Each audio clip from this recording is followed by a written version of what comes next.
Frères et sœurs, nous venons d'écouter la parole de Dieu.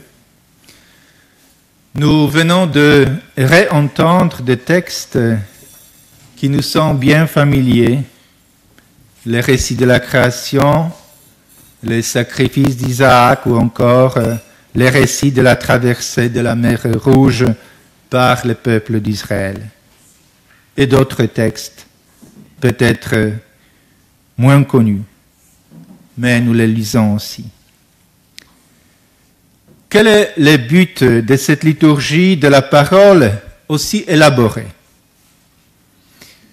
Le but nous a été indiqué au début, à savoir de regarder, de voir comment, dans le temps passé, Dieu, notre Créateur, a sauvé son peuple et comment, dans les temps qui sont les derniers, il nous a envoyé son Fils comme Rédempteur.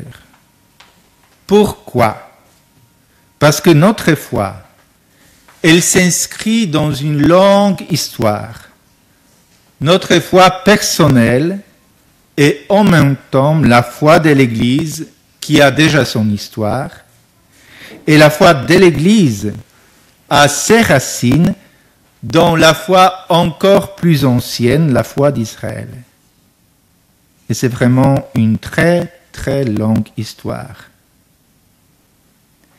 L'événement central de cette histoire du salut, c'est bien évidemment pour nous, chrétiens, la vie, la mort et la résurrection de Jésus, notre Seigneur.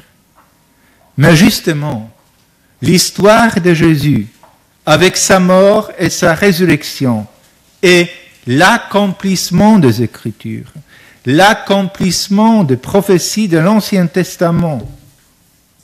Cela a été bien mis en évidence par l'auteur de la lettre aux Hébreux qui avait écrit à bien des reprises et de bien des manières, Dieu dans le passé a parlé à nos pères par les prophètes, mais à la fin, en ces jours où nous sommes, il nous a parlé par son Fils, qu'il était établi héritier de toutes les choses et par qui il a créé le monde. Alors, l'histoire de Jésus et sa résurrection n'est pas le début de l'histoire sainte, mais son accomplissement, le point central, un moment tournant. Il y a un mot qui capture bien cette longue histoire sainte décrite dans l'Ancien et le Nouveau Testament.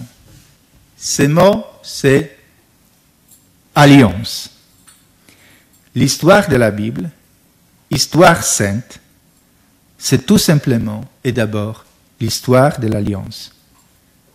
Alliance entre Dieu et les hommes qui ont été créés à son image.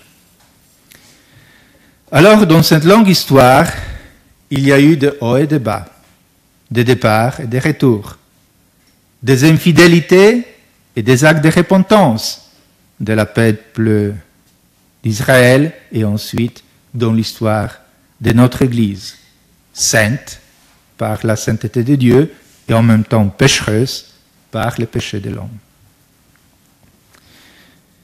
Le point sur lequel j'aimerais bien attirer notre attention de ce soir, c'est l'image de Dieu, un Dieu fidèle.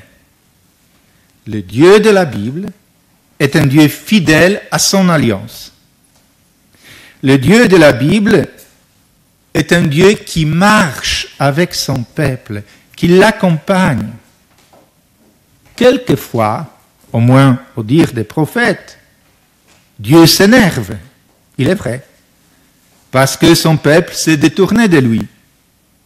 Mais il revient et il continue à accompagner son peuple. Ceci a été vrai avec le peuple d'Israël et c'est encore plus vrai avec le peuple du Nouvel Israël que l'Église du Christ.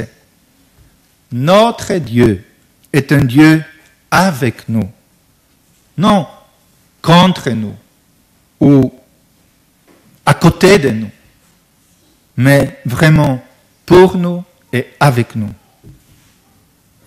Rappelez-vous la dernière phrase du Christ ressuscité dans l'Évangile selon saint Matthieu. Il avait dit « et moi, je suis avec vous tous les jours jusqu'à la fin du monde. Le Christ ressuscité est toujours avec nous. Il est Dieu pour nous et avec nous. Pourquoi je l'ai dit?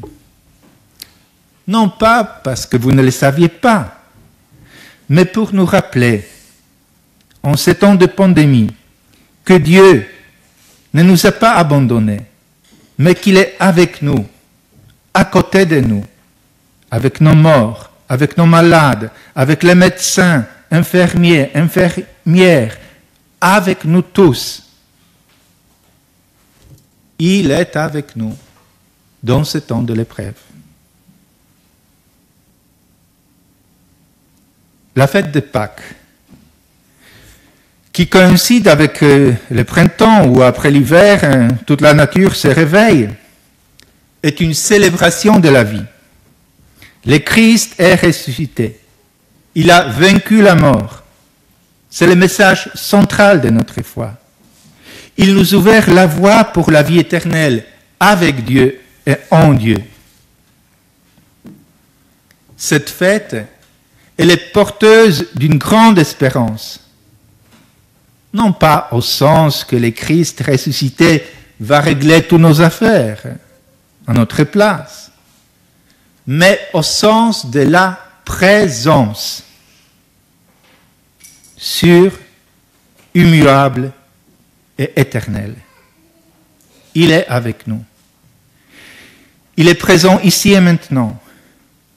Il est présent dans nos cœurs, au plus profond de nous-mêmes, au sein de notre Église, de nos familles, de notre société. Il est présent.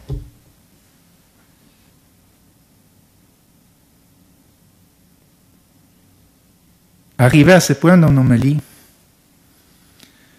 le mot présence, plein de signification et de profondeur, m'a fait penser à un chant. Trouver dans ma vie ta présence. Il s'agit de la présence du Christ ressuscité.